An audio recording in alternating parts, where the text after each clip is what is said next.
Welcome, viewing several once again. This is episode 41 of my little series that I like to call Hands Up, Who Loves a Train Set? Me! So, today I'm going to be looking at this. Now, the reason this is interesting in terms of this series is because this is from an era that I haven't covered. Because this is the only set I've got from this era. So this was first issued in 1971, and it appears in that catalogue, and it appears in the 1972 catalogue, I think, or it might be 72, 73. I think it's 71, 72. Now, in 1972, that's when DCM took over Triang, and they renamed to Hornby Railways. So a lot of these sets that you'll see on, if you look on the Hornby Collector website, that covers everything up to about 2011, it will give you the dates this was in the catalogue, and it will show you that it still said Triang Hornby on it. So this one was obviously produced, and then it's got this logo on it. What I can see on this box is this picture is actually pasted on over the top of something else. Now, this is when DCM took over. They lasted until 1980, and then it became, I think it was then Hornby Hobbies after that, or something like that. But that particular era is where a lot of changes came in. So this is the last of the sets that came in this type of box with this wonderful artwork on it. So you can see we've got it's an actual painting of what we get inside. So we've got this Ginty, we've got a wagon with a car on it, we've got this hopper type thing, we've got the 20-ton brake van, and we've got this London Brick long plank wagon. It's a bogie plank wagon, and also it has the smoke generator, the synchro smoke in it, which is they kind of brought that back in the early 70s for a couple of years, and it's quite good. The other thing that happened around this period, and this is the only set I've got, is System 6 track, and I had that with my first train set that I had in 1974, and my memories of it aren't great, and I can sort of see why now, so we'll be looking at that as well. You can see it on the box here, I won't show it, but it says made in Great Britain by Rovex Limited. So Rovex was sort of bought out, obviously. Now, soon after this, the boxes changed to those ones with the cellophane window on the front, and for me personally, that is a downgrade in terms of packaging, because I like this kind of artwork. So this is the end of kind of this box art until, you know, they brought it back bit by bit in the 2000s and the 2010s. It's sort of CGI, but it's getting towards this kind of thing, although it's not as good as this. I mean, they could easily do this with CGI. They could just, you know, get it to render it like this. Wouldn't be the same, but it would be quite nice. But yeah, I don't personally like those sets where you just have the clear window. But you know, some people do, so it's not. It's just my opinion.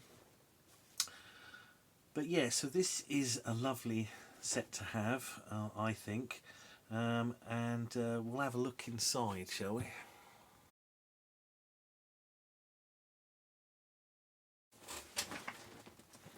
Right, okay, so we've got some things here. There's a bit of paperwork. There's a thing about the Hornby power controller there. I had one of these many years ago. I had a Scalextric set that was given to me by an older family member, and it was from the mid-60s, and it came with this kind of thing, and I think I had a Triang power supply that was given to me with it. So you can see here you got the operating instructions, and I don't think there's any dates on these, but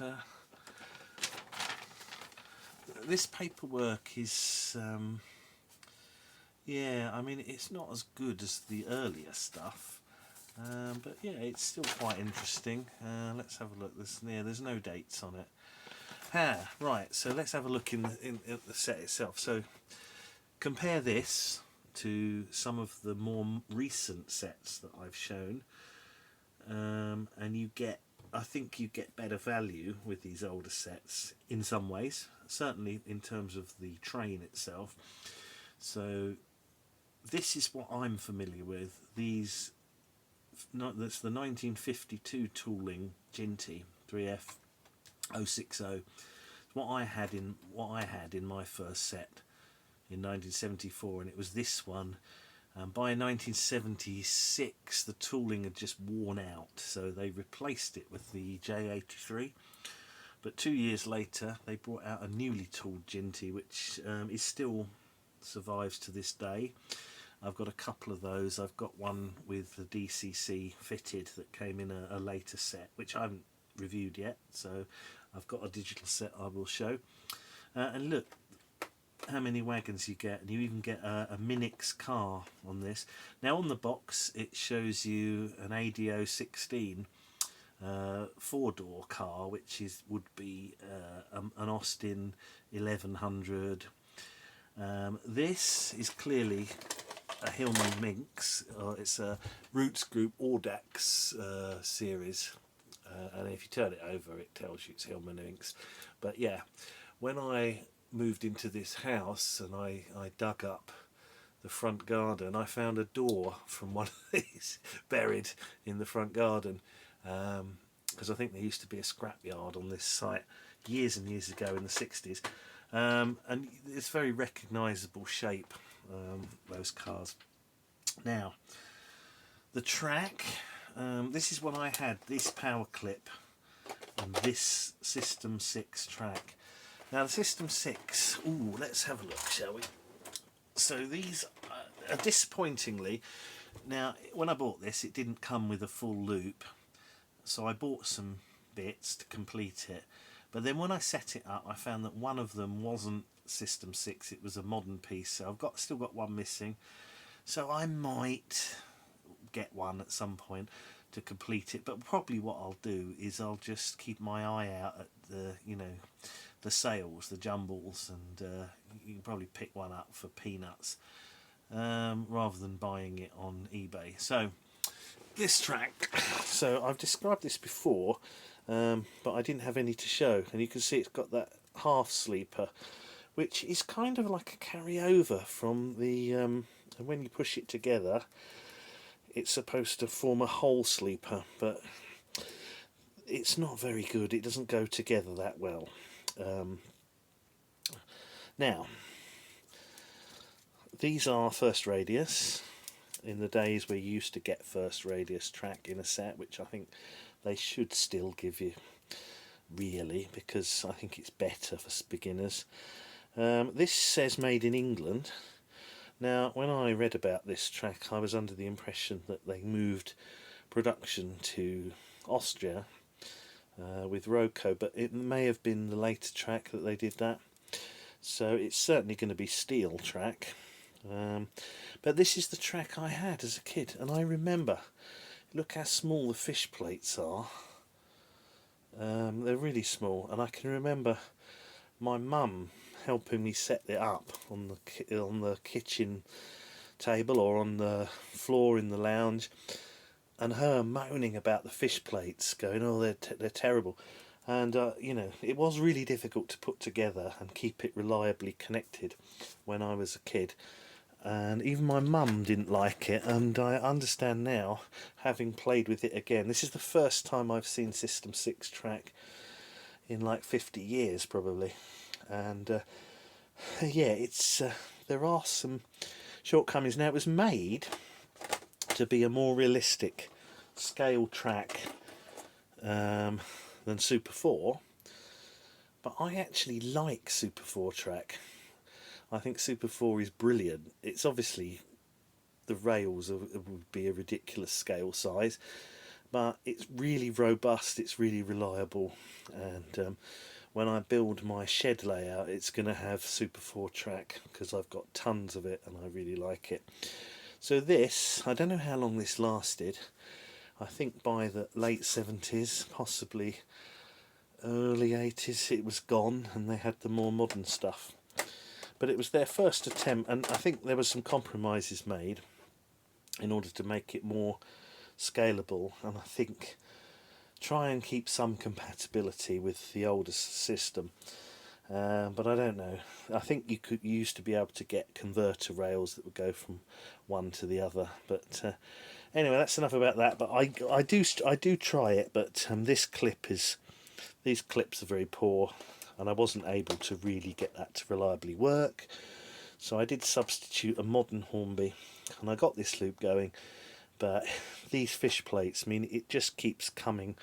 The weight of the train and everything, it just keeps undoing it.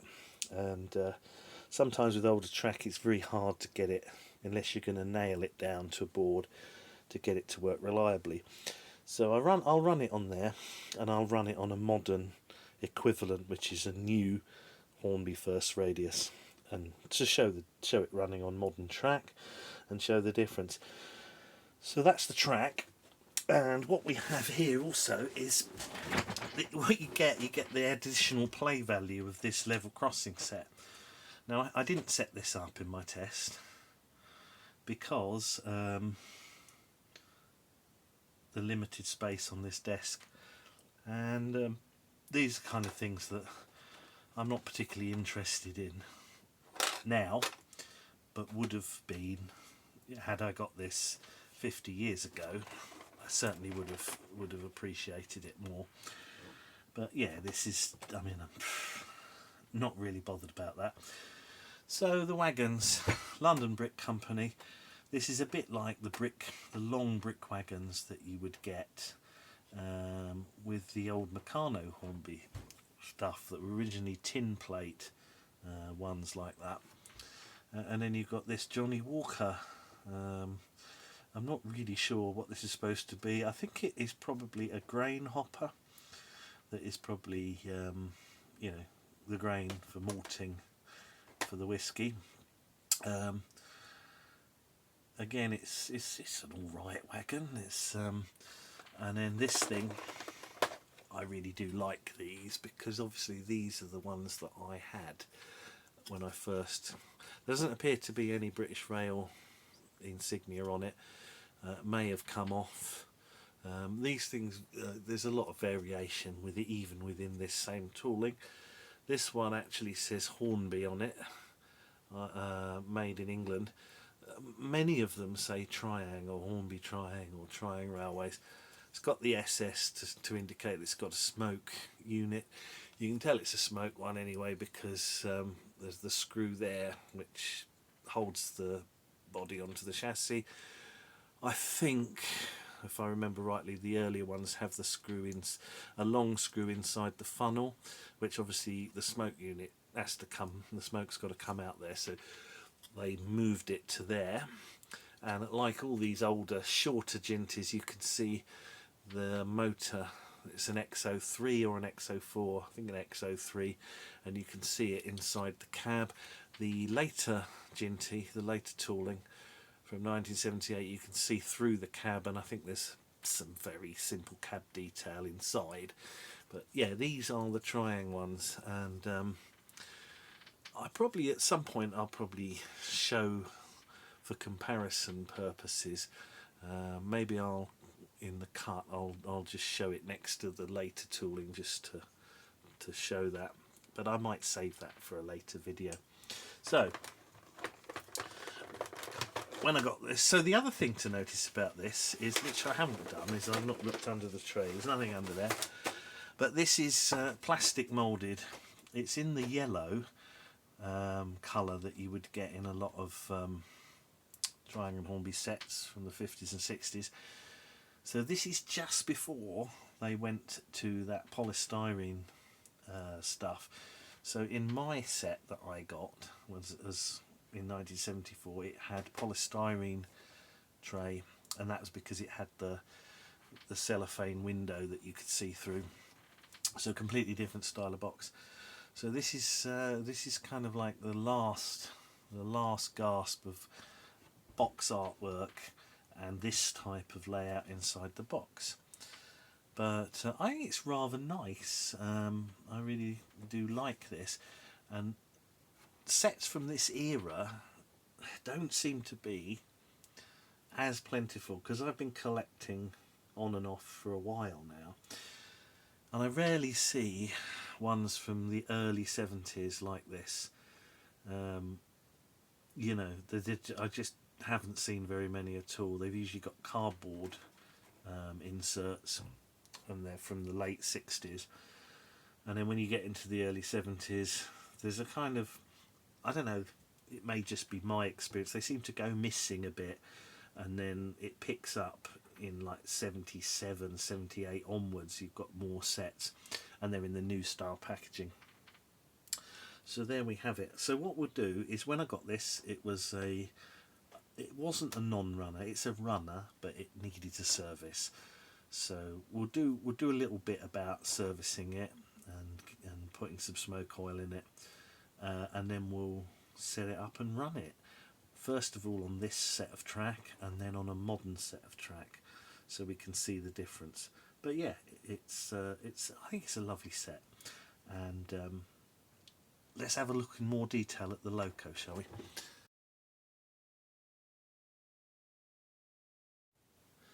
Right, so the initial test, our starting point is that it's very reluctant runner, but that's to be expected. Now, I'm not worried about this. I think a clean up and a service, that's a runner. So yeah, a clean up and a service should be fine. And obviously this one is a smoke fitted one, so we'll have a look at that as well. Right, so a little bit of oil and clean the commutator is all I've done so far.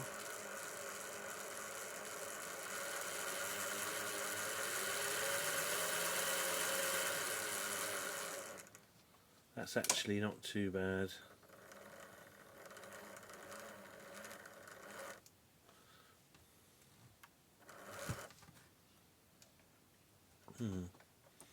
Okay. So I need to run it in a bit. Now, I haven't measured the current draw yet, and I haven't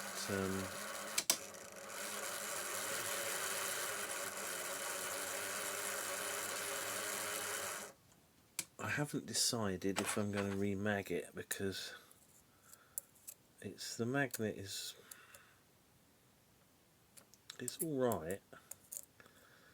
I wonder if it might benefit from a remag, though it's not lifting up.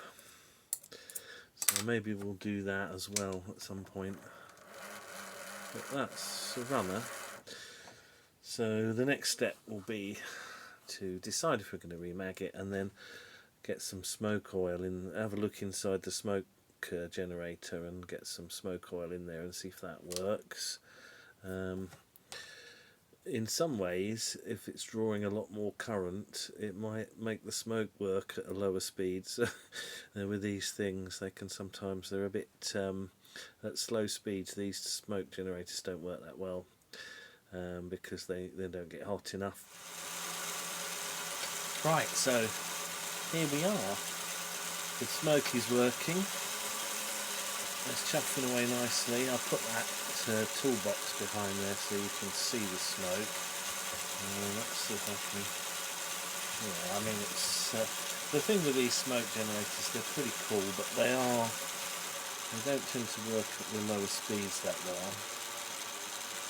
However, I haven't remagnetised this yet, And I'm not going to yet because I've got another one of these that I did remagnetise, and to be honest, it didn't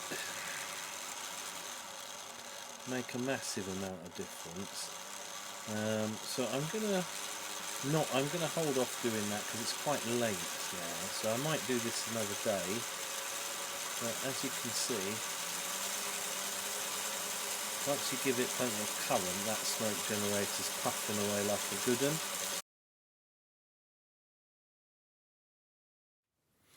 Right, we're on the track, and after all that hard work getting the thing working, I think it's time we all had a refreshing glass of something. So I'm going to have one of these, and yeah, so I think the thing is, this track, so I've set up the System 6 track, and I've discovered that one piece is not System 6.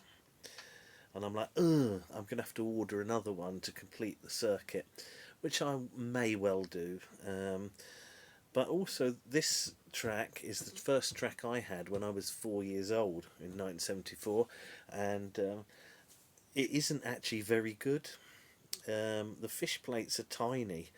I can remember my mum, like, cursing, putting it together for me when I was a kid, saying the fish plates are too small, she couldn't see them and they wouldn't go in and stay in. And I understand now why that's a problem. It isn't, it's a real pain. So we might see, when we're running, we might see some track disconnecting, and I thought, well, it's because it's old, but if I remember correctly, it did it when it was new. So anyway, let's pick the controller up, one on the floor, and come around and pick up the train. So already we've got a couple of issues. Now this track, I'm running it on this track to demonstrate it, but I may or may not bother getting, I'll decide. It doesn't stay in shape very well. It's not very good. So off we go.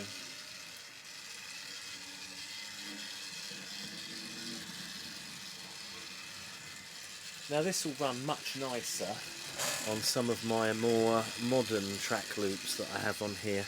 I have just recently got a set of Fleischmann trophy track, which is probably the best track in the world that's got a road bed. They don't make it anymore. Anyway, let's give her a bit of juice. Now I can see the steam's coming out, the smoke box, but I don't know whether the camera can pick that up. That's full tilt, and it's steaming away quite nicely. Now the reason it's complaining here is because, oop, there we go. I'll have to cut that bit out. Excuse me. Right, as I was saying, there's an issue here, because at that point that is not a piece of System 6 track, it's a piece of more modern Hornby track. It doesn't quite go, but I mean this old track it's not very good. As you can see, that's come off.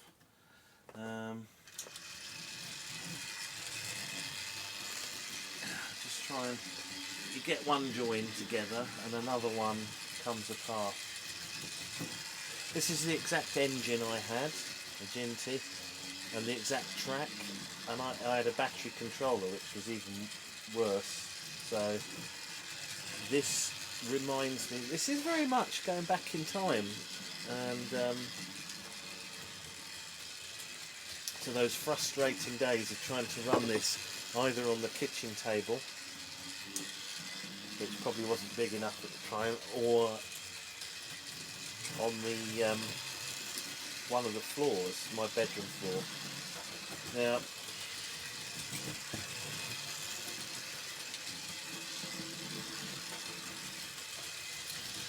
I don't know if you can see the smoke, but it is working nicely. So it's pretty nice. But this track is pretty awful. I don't think I'm going to bother completing, and you'll notice I've used a modern piece here, and the reason is the clip that comes with it was another source of extreme frustration as a child. It really doesn't conduct well, it's very poor, so I think, yeah, there we go, it's just it's just poor performing track. So what I'm going to do is I'm going to run this on some good track now.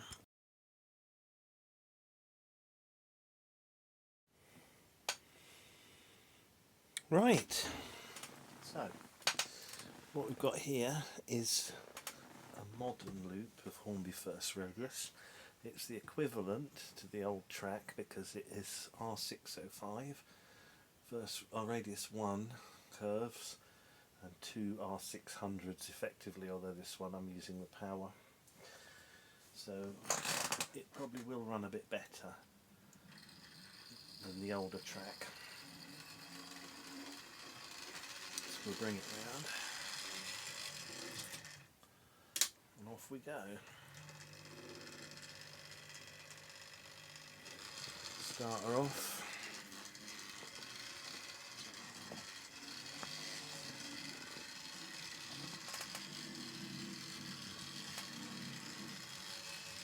Nice and slow.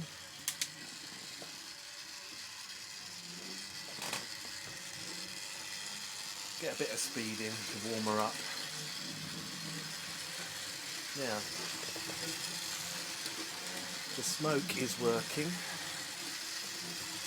I don't know whether the camera will pick it up, but we'll try. It's very difficult to film the smoke, but it's working very nicely, and that's good to see, although that is full speed.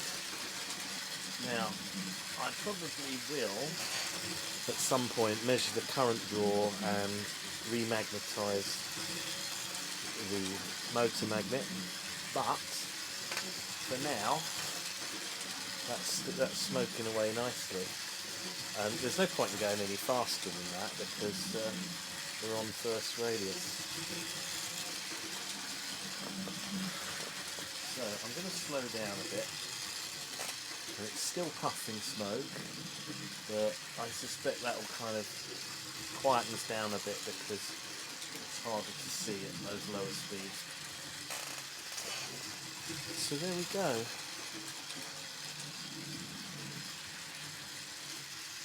It goes to show that this track is not perfect by any means, but it's new and it does work.